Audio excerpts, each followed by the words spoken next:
Humana, humana, humana. What a struggle. It was a struggle. But I made it. I am now here on the Facebook 703. And you got to be looking at me, Malcolm T. from Danbury, CT. Woo! Holding a generic can of, well, I won't say what it is. It's going to be revealed soon enough. Yeah, man, I'm here. It took a while to figure out some browser issues that attacked me last minute, but now I'm here. I'm live. I'm happening. And it looks like my video feed's a little bit herky-jerky. Hopefully it's not too bad. Hopefully it's not too stroboscopic and psychedelic and weird. But it doesn't matter, because we're going live right now. It's happening. And, yeah, well, Leslie's tuned in, my mentor. Hello, Leslie. Bob Surin wants to know where I am. Bob, I'm live. Tune in. I am here. It's happening right now, King. Unless, of course, you're looking at this archived on Facebook, or you're looking at this archived on YouTube, which is where it will be eventually when I get my YouTube channel up and running. So, lots of exciting possibilities to look, see, hear, feel, and know what Malcolm Tent's got to say about records and music and things musical. I would like to start off first, before I really get deep into today's subject, to thank everybody who sent me stuff in the mail. I've made it a point of letting everybody know that I love getting stuff in the mail. If you want to send me stuff, here's the address right here.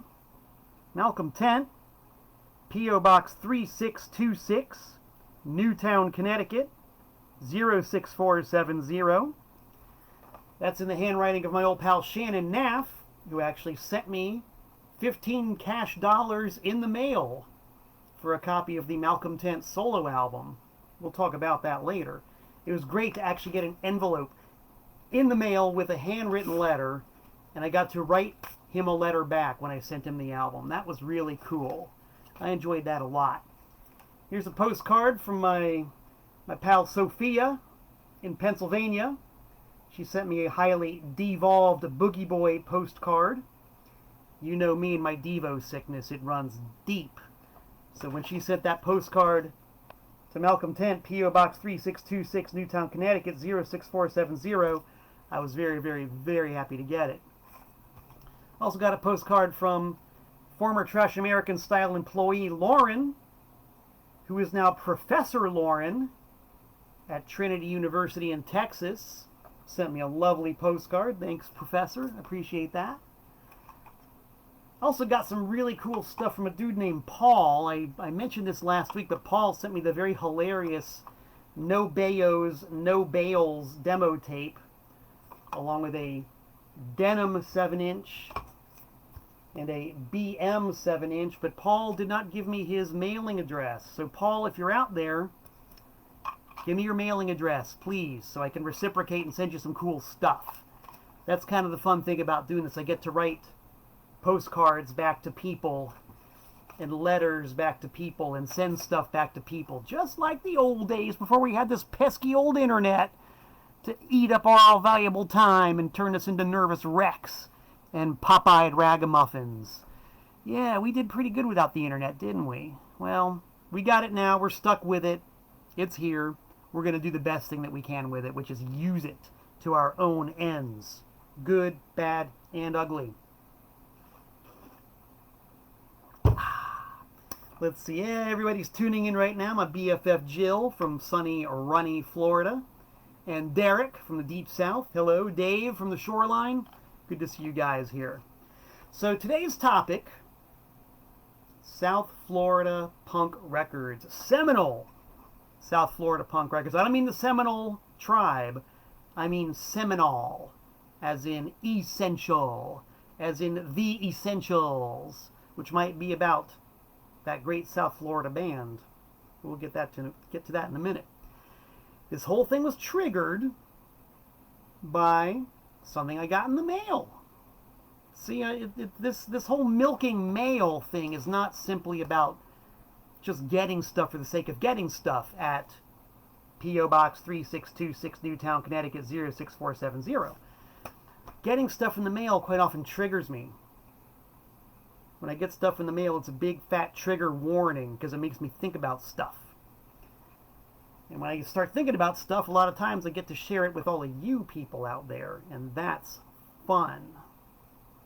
The thing I got in the mail recently, along with, and I gotta mention this fabulous, you can't see it because my angle's wrong, look at this Gogeta t-shirt.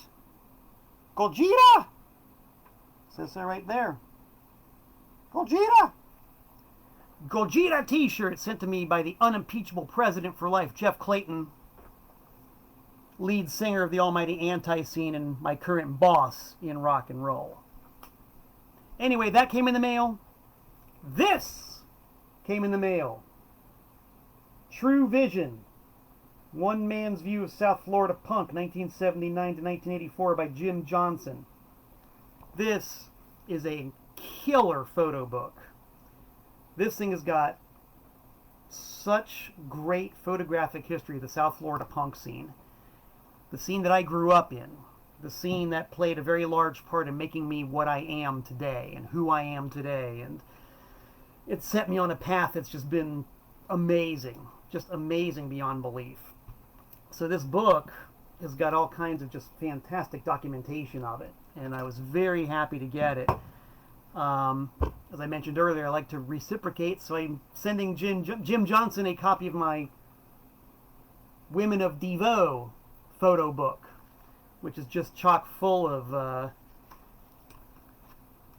weird situations that are all completely devolved and completely involve females with devolved captions, sometimes upside down, sometimes right side up. So yeah, fair trade. One of these for one of those. Awesome.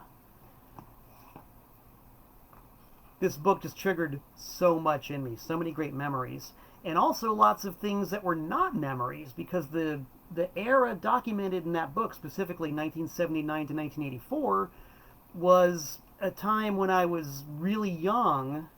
I was like, 15, 16 years old in 1970, actually 13, 14 years old in 1979. 14 to 15 years old in 1979. I'm good, but I'm not good at math. Just saying. That's why I welcome lots of corrections and updates to these little video chats we have. Everything that I'm stating right now and everything I always state is to the best of my memory and true to my experience. But I totally rely on the fact checkers out there to keep me straight and make sure that we are totally on the right path. Pear from Sweden, hello. Joe Snow wants me to talk with my deepest southern accent for today's show. That was a very bad attempt at it. Not going to do it. I'm going to use my really weird southern northern hybrid patois. That's what y'all are stuck with. All of yous as well. Enough of that. I got the book, it triggered me. It was about a time when I was too young to go to live shows. 14 to 15 years old. And also when I didn't really have a concept of a local scene or local bands. This was a whole new idea, a whole new thing. Because I was always into music, still am, as I'm sure all of you who are tuned in right now. But growing up in an isolated cultural wasteland like South Florida, all that one was exposed to, by and large, was regular mainstream, big business, top 40, corporate entertainment. Which, truth be told, at the time really wasn't that bad. I mean, there was a lot of good music on the airwaves on stations like Y100 and I-90, Y100, Zeta 4, 103 She. It was a pretty good time for radio and very exciting. But my eyes were opened to the possibilities of other worlds when somewhere along the line I picked up an issue of a magazine called The Rag.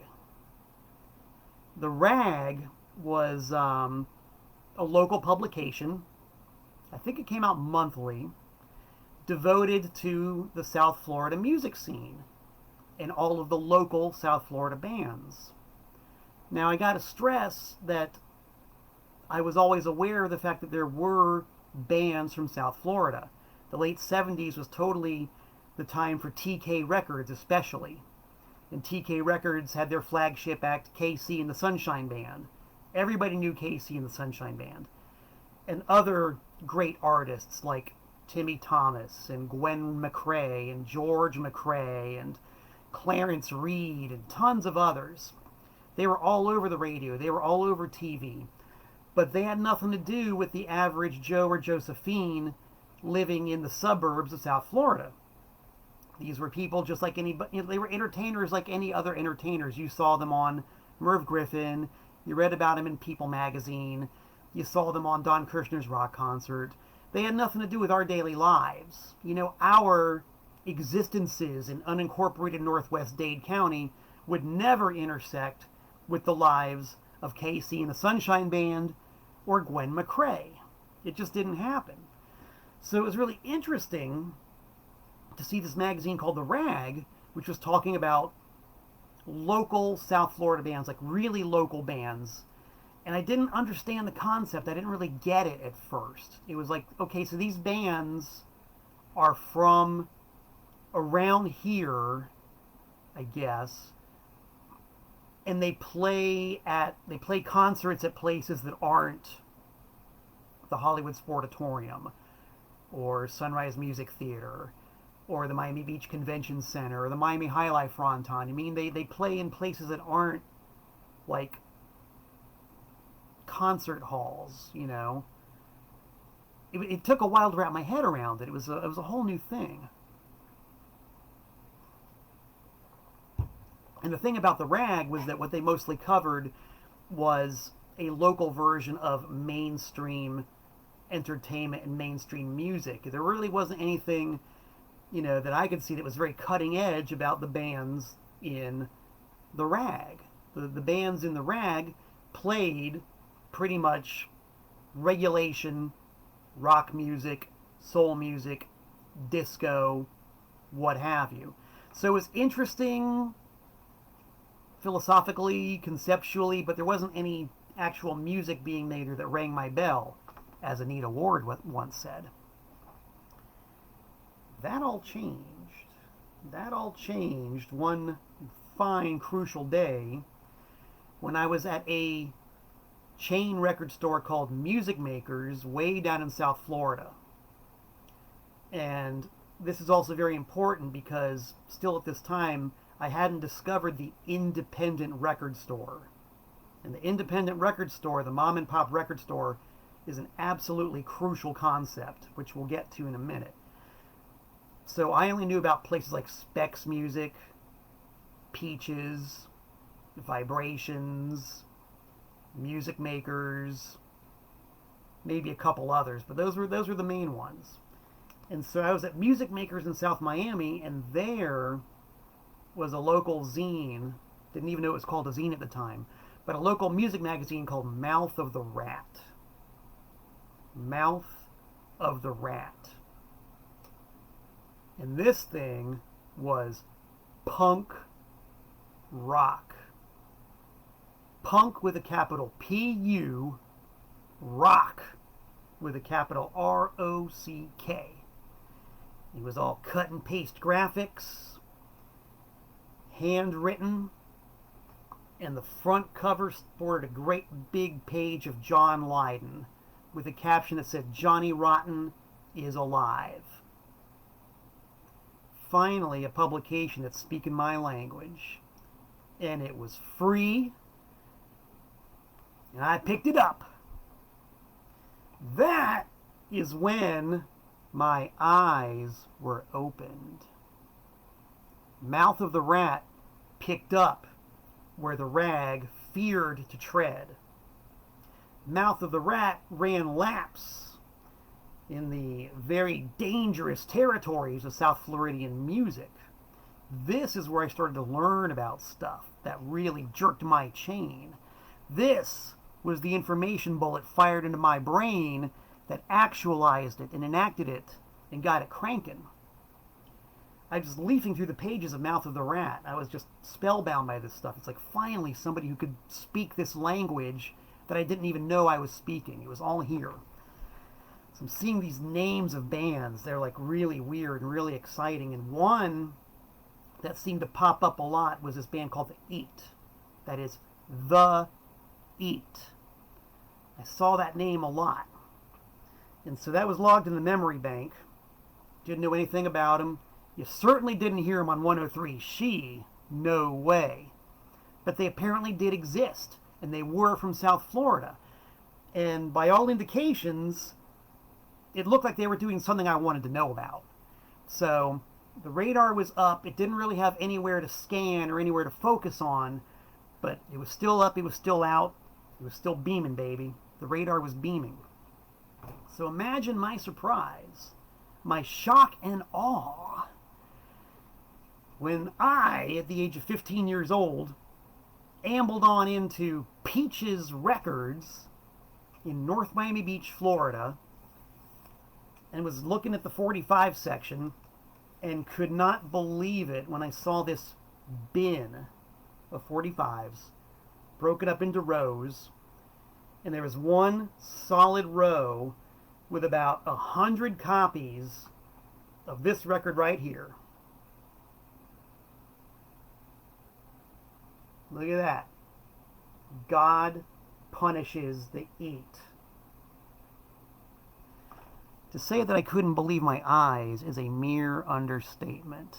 I didn't even know I had eyes anymore at this point because I was blinded by the light. There it is. The Eat. I'd read about them. I thought I might like them, and holy shite, they've actually got a record. They've got a record. A 7-inch 45 RPM. And look at those titles. Look at those song titles.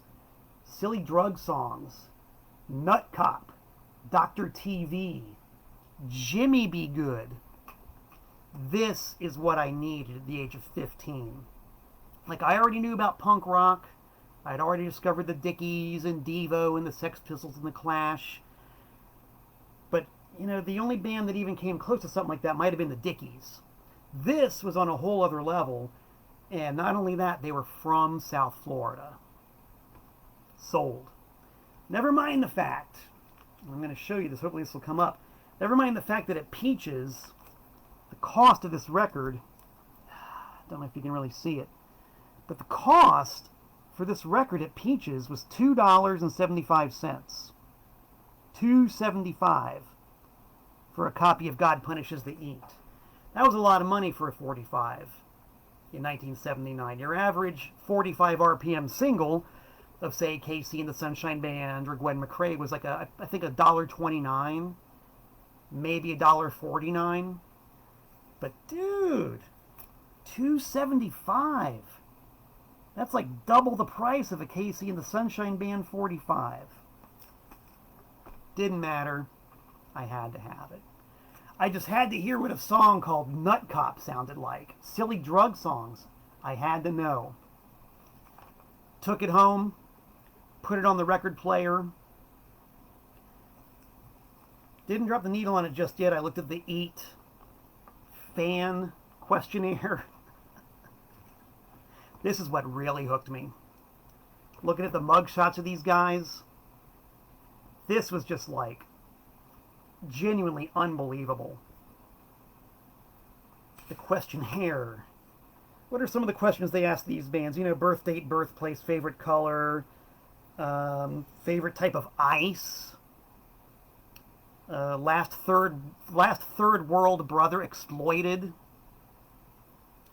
least favorite American League shortstop. I mean, this was wacky, dude. This was some real wacky stuff. The record label, Giggling Hitler Records. I'm so cracked up. I'm so flummoxed I can't even find it. You gotta be kidding me. This is humor that operates on about 25 different levels that I never even knew existed. These guys were fucked in all the right ways. And I needed to hear it. So I dropped the needle on the record. Jimmy Be Good. I didn't know quite what to make of it because it sure as heck didn't sound like a Casey and the Sunshine Band record or any other punk rock band I'd ever heard. It was really crude. It was really primitive sounding. It's like everything was there, but it just didn't sound, it wasn't slick. There wasn't anything slick about this record in the slightest, but it was raw. It was raw as hell. I didn't like it. I didn't like it very much.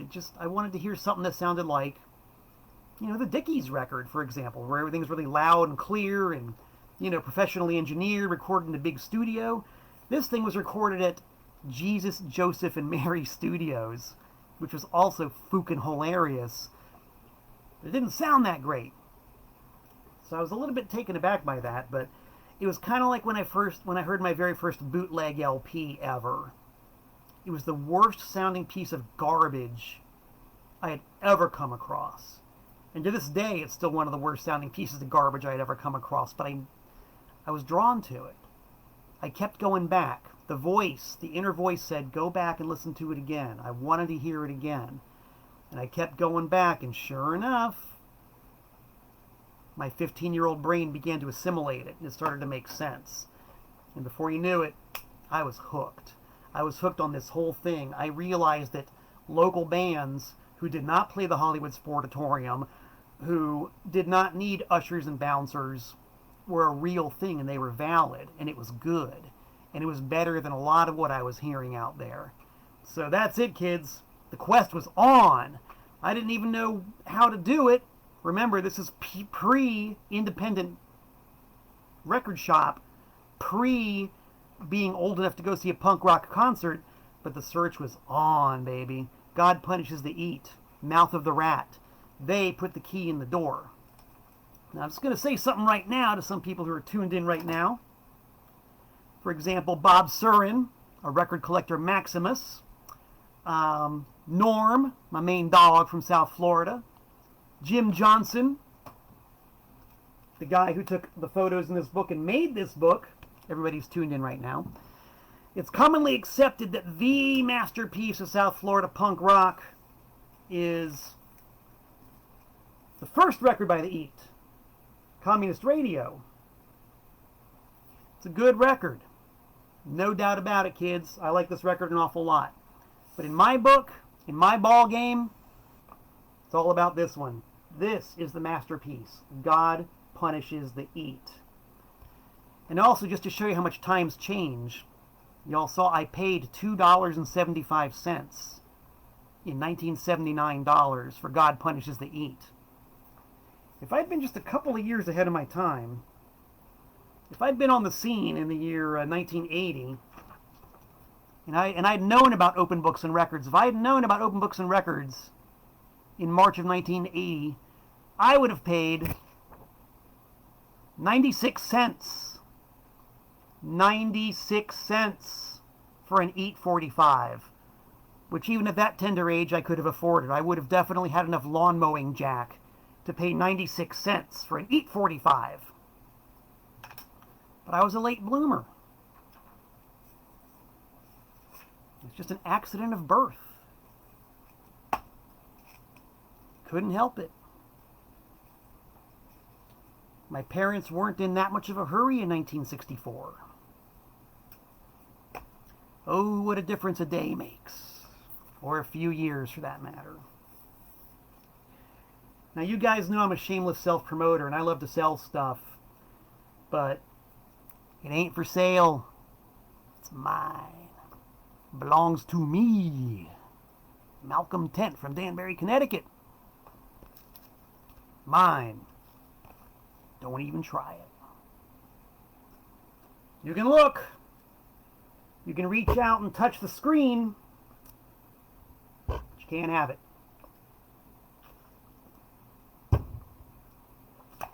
Isn't being a record collector great? Getting to just gloat about these things and just totally rub it in to everybody else.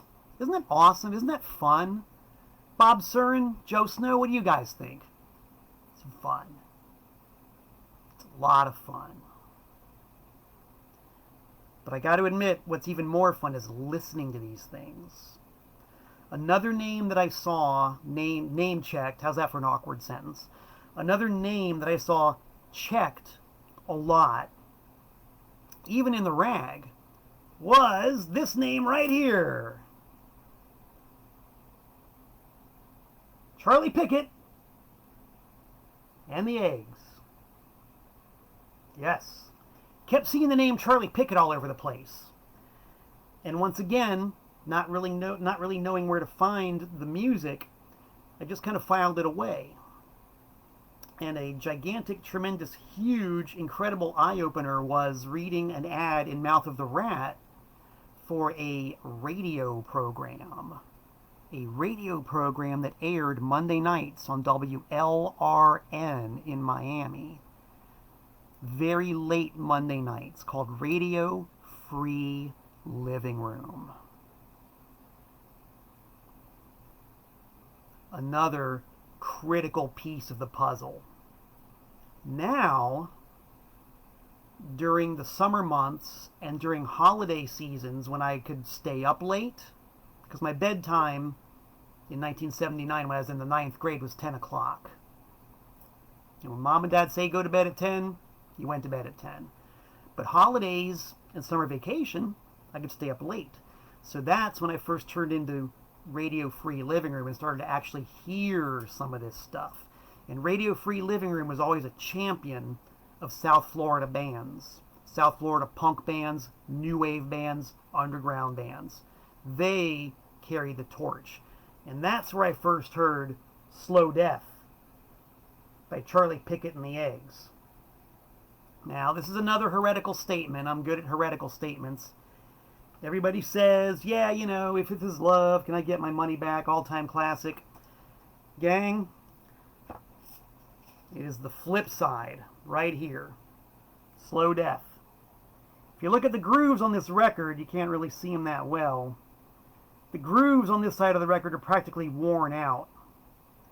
The grooves on this side of the record certainly have gotten their fair share of play. But the grooves on this side practically don't exist anymore. This is the one. This is the one. Slow Death, originally by the Flamin' Groovies. I think I've told Charlie Pickett this myself, and he doesn't want to believe it. I don't care what anybody wants to believe.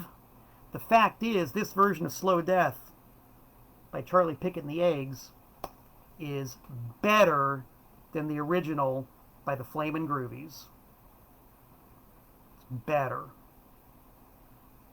And I'll cast that bit of chum onto the waters and let all the sharks fight it out.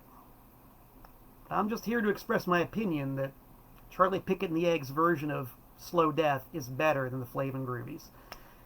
Somebody once described Charlie Pickett and the Eggs as being a bunch of cowboys from Dania, which is probably true. What's wrong with that? The thing is, these cowboys from Dania had so much attitude,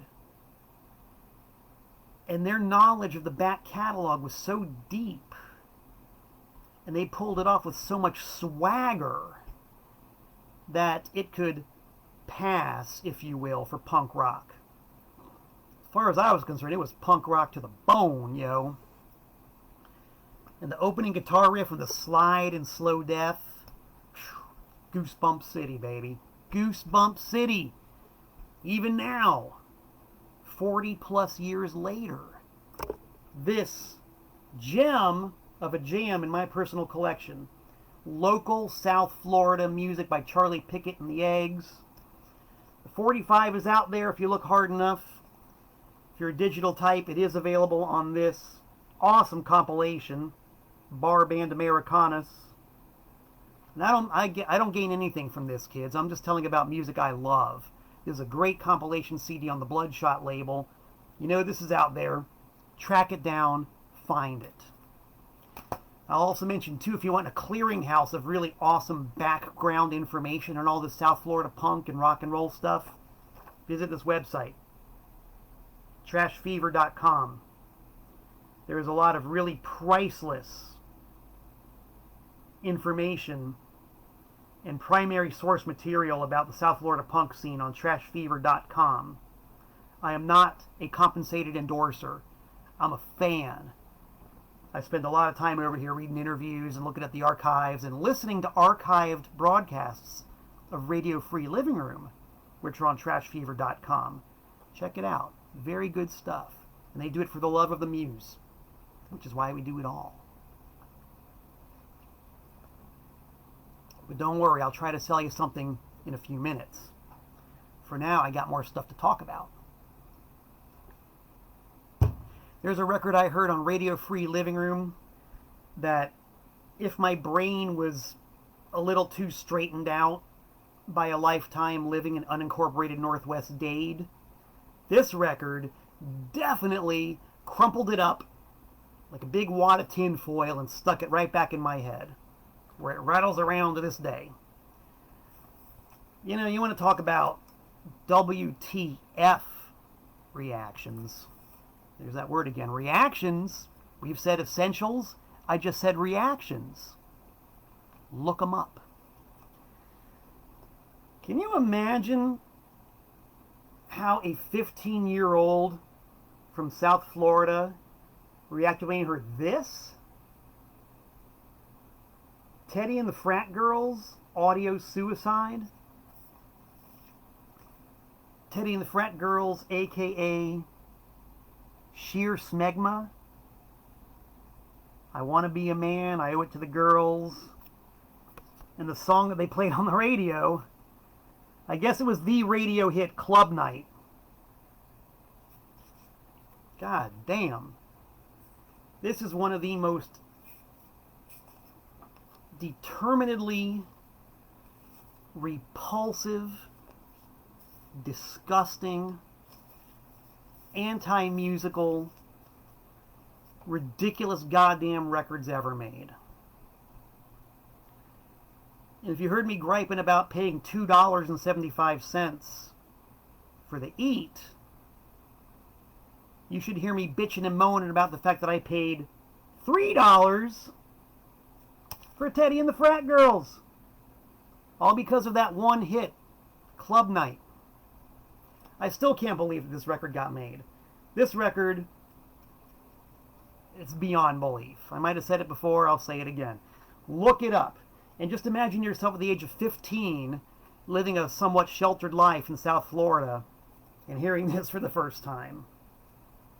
It's enough to make you say, damn. Damn! As usual, my copy, not for sale.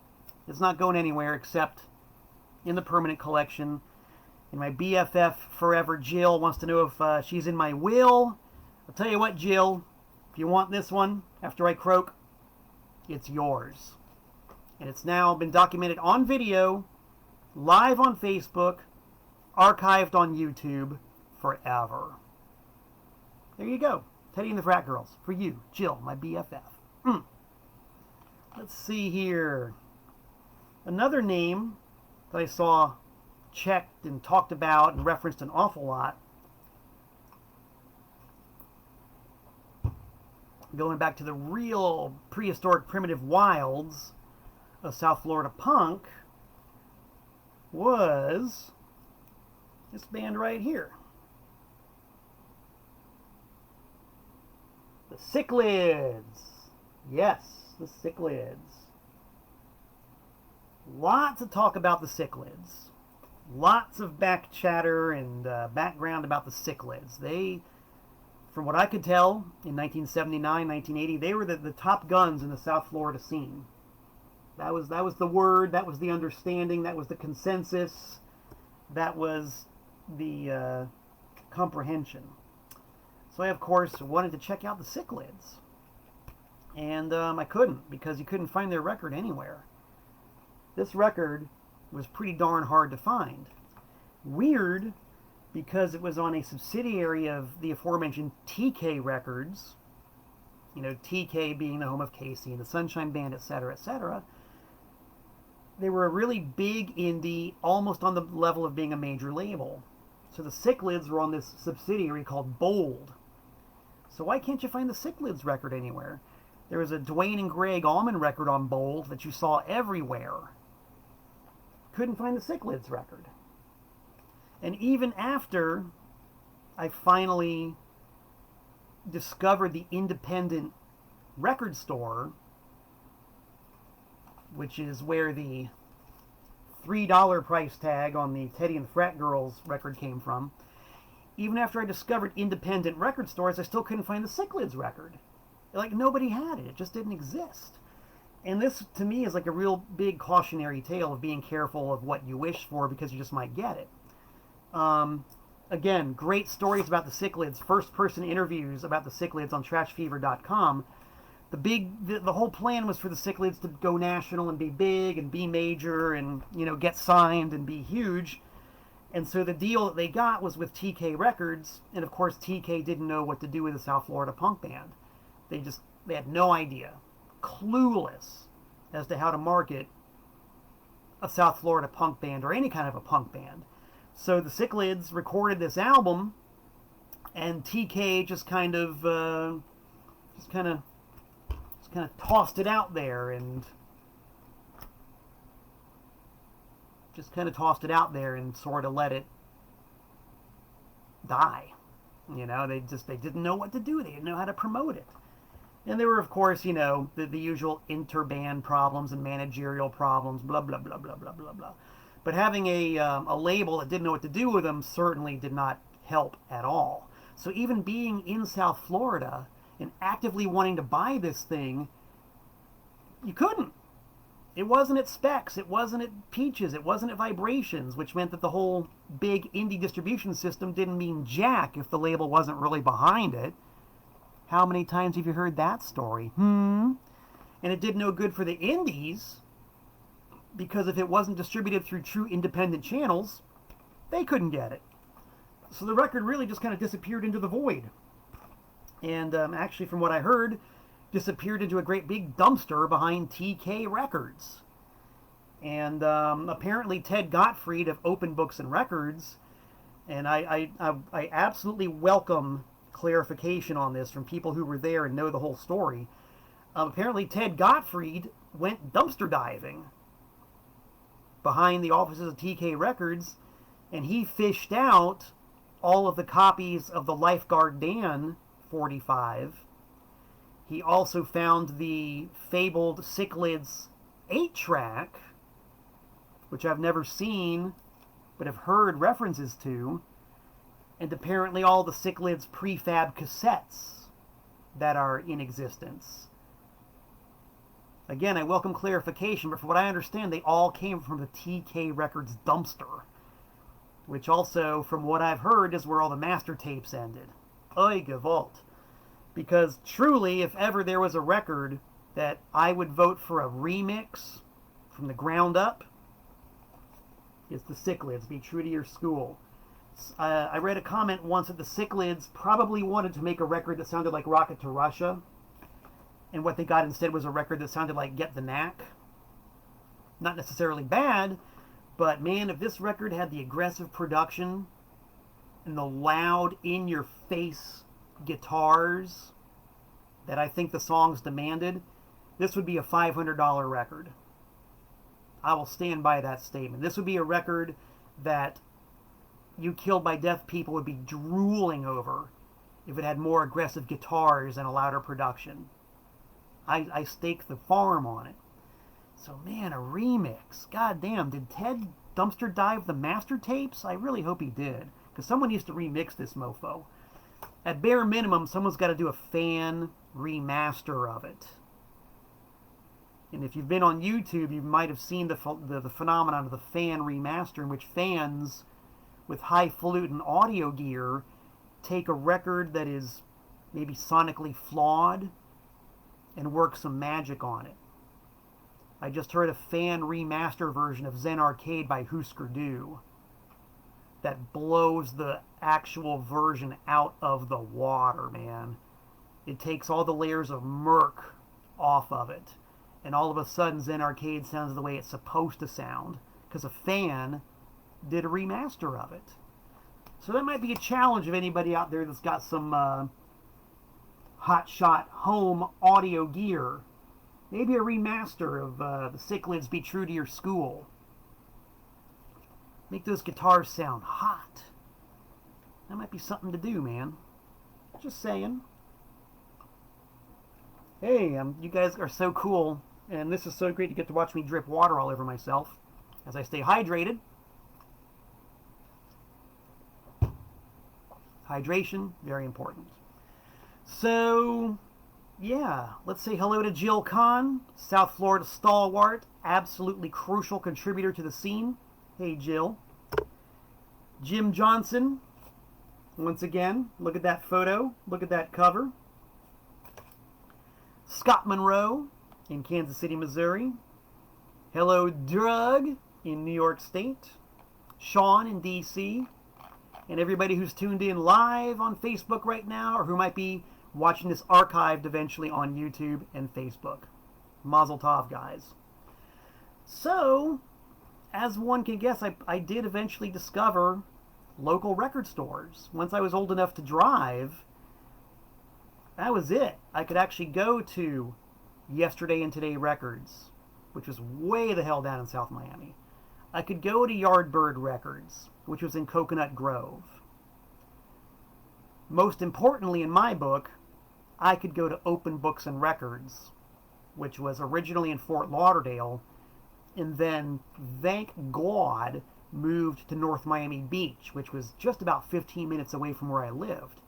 And I had a car by then, and that meant that the gates were down, baby. We were ready to storm heaven, because I had a car, and I could get to these places. And so Open Books and Records became my haunt.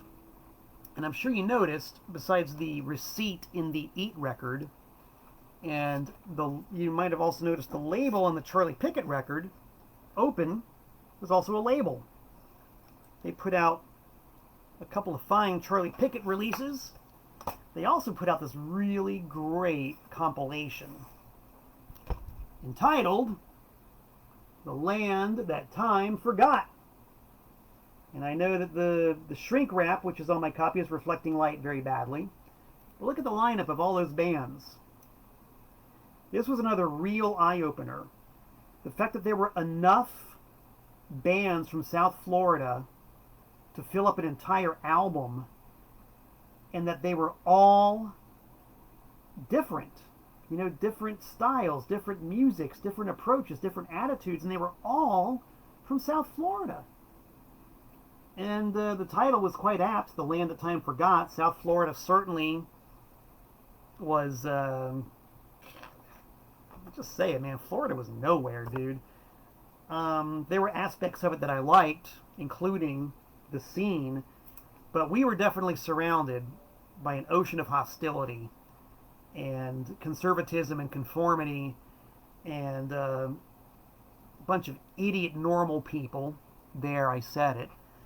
So it was kind of tough, and that's why this music was so important, because this was the oasis. This music and these bands were the lifeline to sanity, the lifeline to what I thought should have been reality, rather than the hideous, ugly strip mall reality of South Florida, where they're hell-bent on paving over every square millimeter of natural beauty, and where the landscape looks like one of those old cartoon backgrounds, where the character is running and you see the same background over and over and over again. So you see South Florida, Applebee's, Walgreens, Lowe's, Outback Steakhouse, Applebee's, Walgreens, Lowe's, Outback Steakhouse. That, to me, is South Florida, and that's why I had to get out. I couldn't handle it anymore. In spite of the best efforts of the great South Florida bands and the great South Florida labels and the great South Florida record stores. That's why this stuff was so important, man. This was important. It still is important for any disaffected youth or adult surrounded by the minions of brainless, everybody does what they think that everybody else wants them to do. This is culture. This is real reality. This is important. So I went to Open Books and Records and bought my copy of The Land That Time Forgot, and was introduced to a lot of great bands. Wow. A bunch of tracks I name-checked for my radio show on WNHU when I do get back on the air. There it is, Open. Open Records.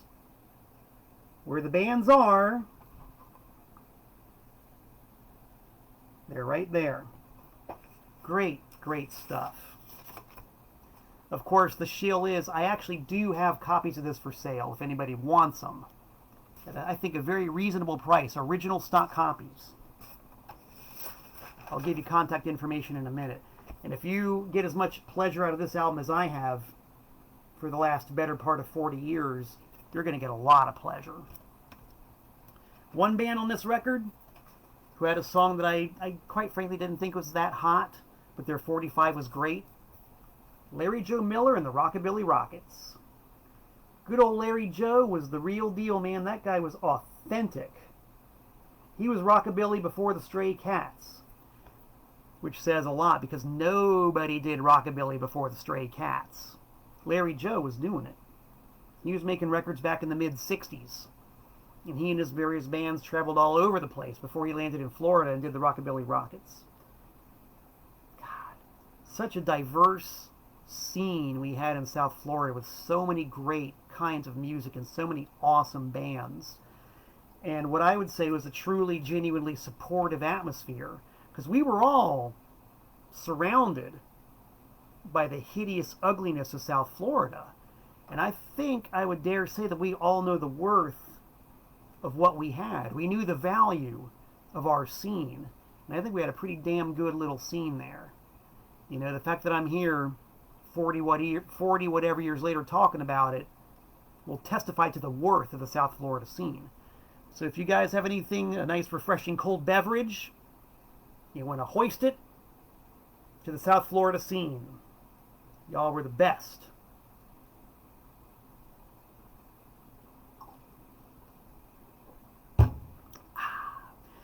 And it was in large part due to the efforts of the independent record stores like Open Books and Records, and the labels like Open and Jeter Boy and Sublapse and Yoroween and others I can't even remember right now because I'm live and I'm on the spot. Everybody held it together. There was this infrastructure, and everything held on to the infrastructure. Infrastructure is crucial. Independent record stores are paramount.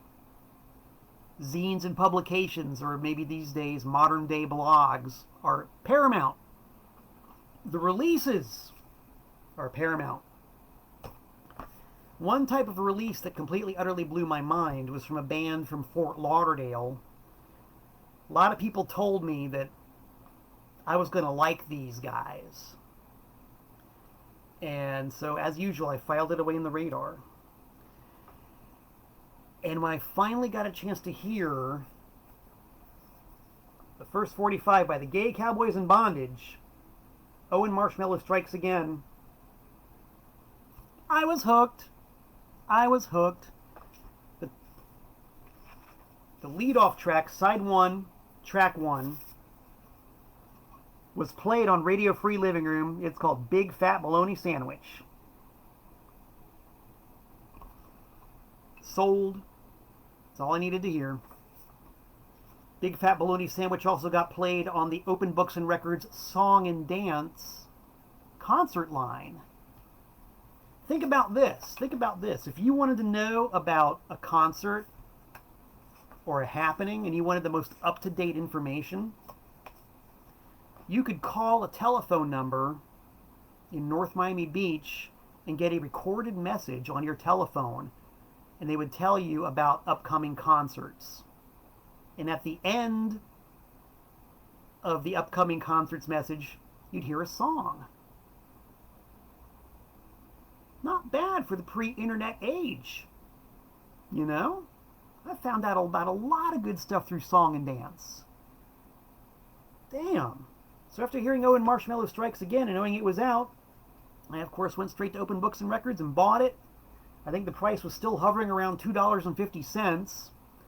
I actually have the bag with the price tag in the other room.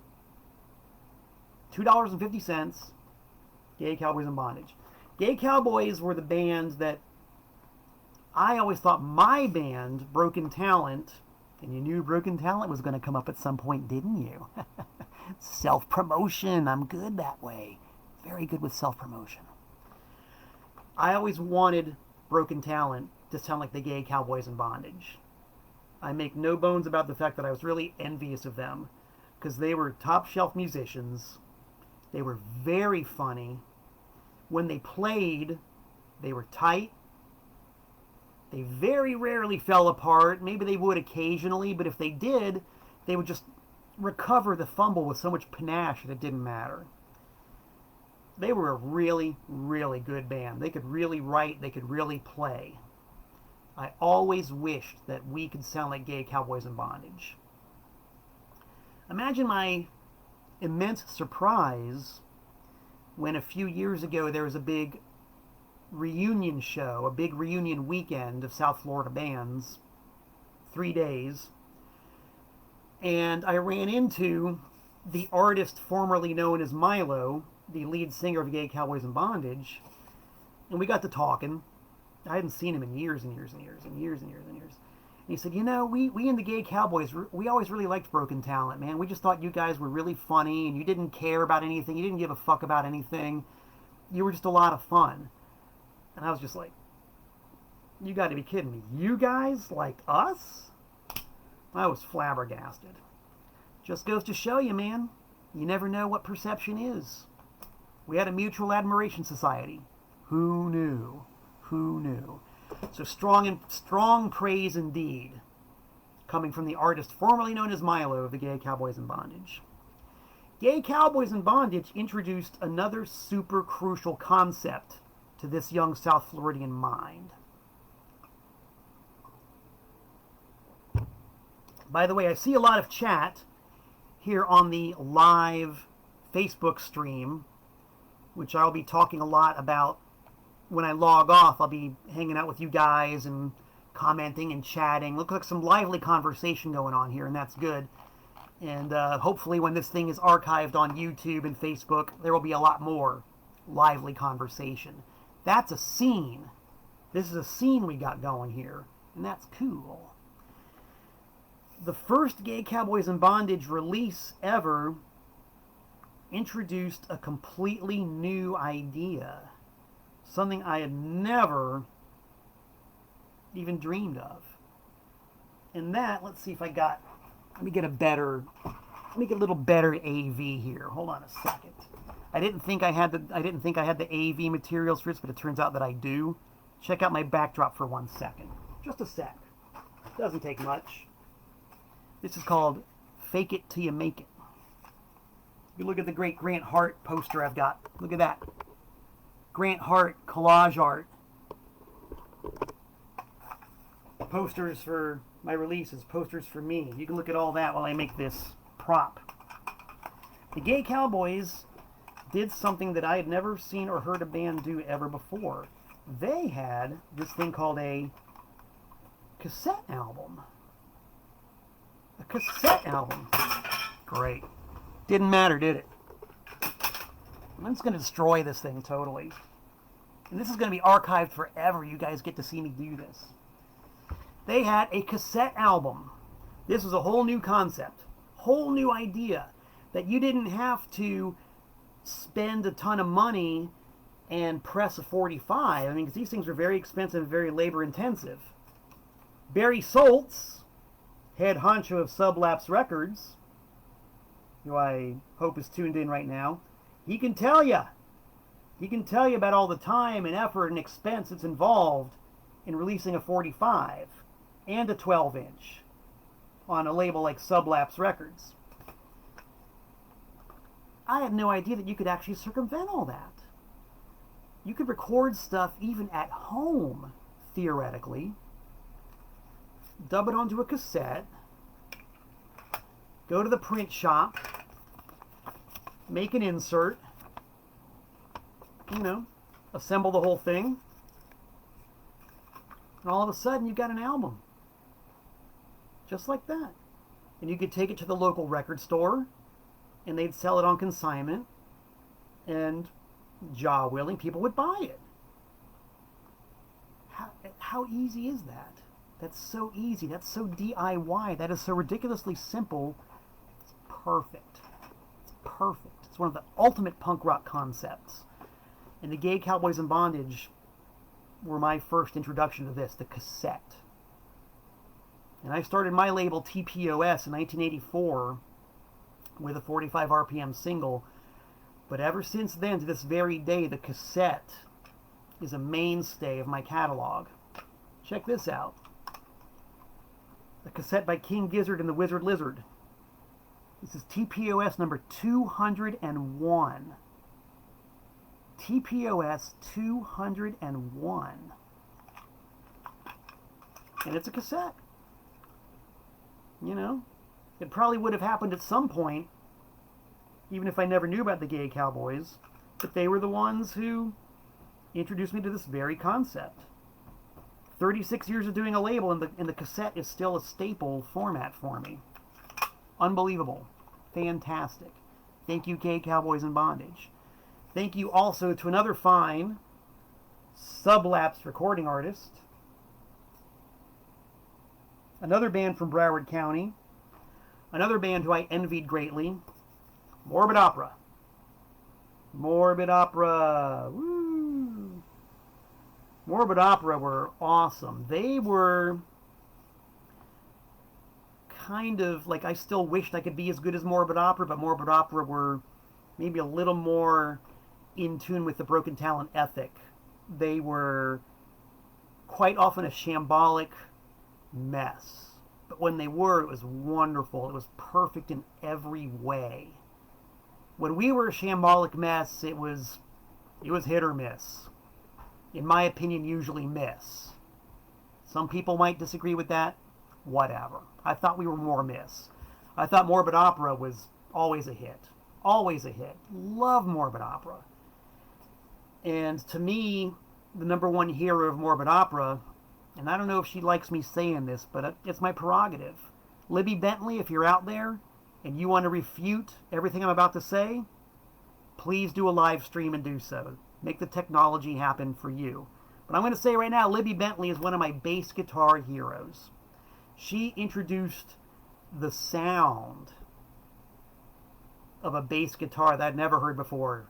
Bass played through fuzz and distortion. When she played bass, it sounded like a jet engine taking off. It was the grungiest, nastiest, dirty-sounding bass I'd ever heard in my life. And coupled with the wonderful, wonderful, intoxicated chaos and shambolic approach of the rest of the band, you had 10 out of 10. 10 out of 10. Morbid Opera. Just great. Just great.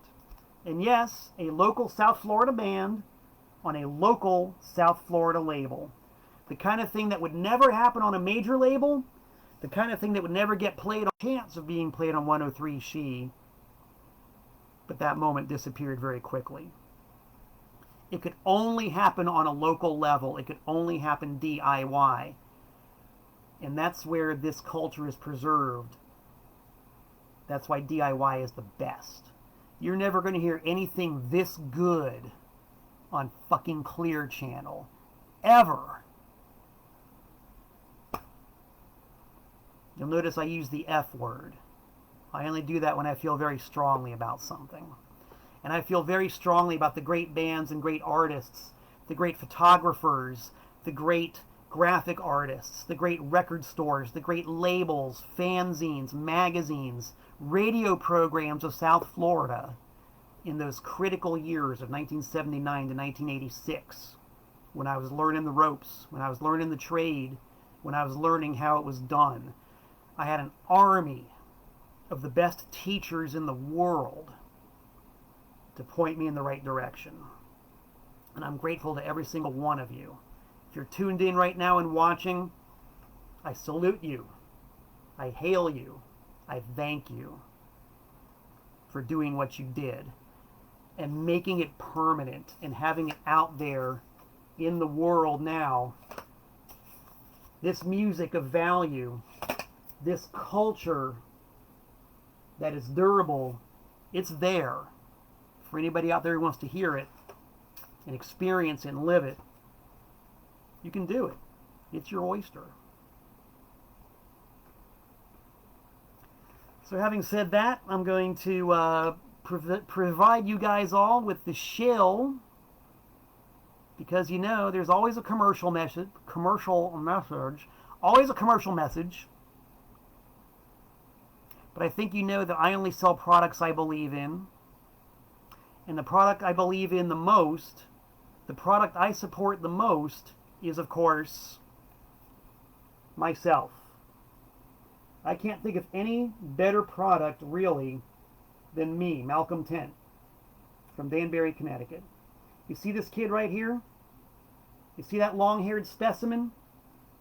That was taken outside of Fireman's Hall in Fort Lauderdale in 1984 before an all-day, all-night punk rock show called the Tropical Depression. And my band Broken Talent played there, and that's what I looked like. Another reason why I love South Florida so much, the scene anyway, is that I could actually be a part of the South Florida scene looking like that, with all that hair and all that scraggle and all that scruff. Nobody cared. Nobody cared if I had a bunch of long hair and dressed in long button-down shirts. Nobody cared. That was the essence of punk rock. Acceptance. Total acceptance. The fact that you can do whatever you want to do with absolute creative freedom. That, to me, is what punk rock was always about. That's what the South Florida scene offered me. And that's why I have that photo on the front cover of my fabulous career anthology album, The Multiple Moods of Malcolm Tent, featuring the aforementioned Broken Talent, a live version of My God Can Beat Up Your God, recorded not in South Florida, but at CBGB in New York City, on a rare, coherent day for us. It all starts with Broken Talent, and it goes into Connecticut, King Hatred, the Bunny Brains, Bobby, the Malcolm Tent Power Duo, which is me and one of the guys from Devo and Sparks. They Hate Us, the band I'm in right now with two of the Murder Junkies. BB Gun, which is the stuff I write when I'm in kind of a lachrymose mood. The Residents, they actually used some of my noise for one of their songs on an album recently. Fried Man, my noise project. Ultra Bunny, my all-improvised space rock, which kicks goddamn ass. Number Station, some more weird ambient stuff. The Cone Toes, featuring an 8-year-old girl lead singer. The Almighty Anti-Scene, the boys from Brutalsville. And of course me, Malcolm Tent. All on one record, 12 inches of vinyl. Colored vinyl. Because as you might have gleaned by now, I'm a collector. I love this stuff. 14 original artists, 14 original songs on 12 inches of vinyl. On Discogs, on eBay, look it up. The Multiple Moods of Malcolm Tent. Buy it directly from me. PayPal, $15. mt@malcolmtent.net. Or you can do what my old friend Shannon Naff did. Put a $10 bill and a $5 bill in an envelope and mail it to P.O. Box 3626, Newtown, Connecticut, 06470. If you don't like vinyl or 15 is too much, that's okay. You can get a CD. My UK tour CD from last year. All solo acoustic stuff. Only 100 made, only properly released in England. I got a few of them. $10. Also on Discogs. Not too sure about eBay. Also available from me. If you want to see why Jim Johnson was willing to send me a copy of his most excellent photo book, which I'm told has now gone into 3rd printing. Kudos to that, Jim. Jim was willing to trade me one of those for my Women of Devo photo book. If you're a Devo fan, you will get the humor in this book. You'll get it. Even if you're not a Devo fan, you might enjoy the photography, which is all real-life colors, real-life situations, no post-production, with devolved captions. 3rd printing of 25 copies. Also $15 plus a few bucks for shipping. I got a lot of stuff. And this is how I make my living, so I appreciate any and all support. And I'll go back once again to say thanks, guys, for tuning in. Hope you guys enjoyed it. I hope you had as much fun traipsing down the primrose path of nostalgia as I did. And I hope you remember, even more importantly, that this great music still lives. It lives to this day. It's here, it's now, it's forever. And no matter where you're from, I totally invite you to check it out. Because somewhere along the line, I guarantee satisfaction. And that's about it. I do hope to be back in about 167 hours, live on Facebook, archived forever on Facebook and YouTube. So until we meet again, this is Malcolm Tent saying so long from the Nutmeg State.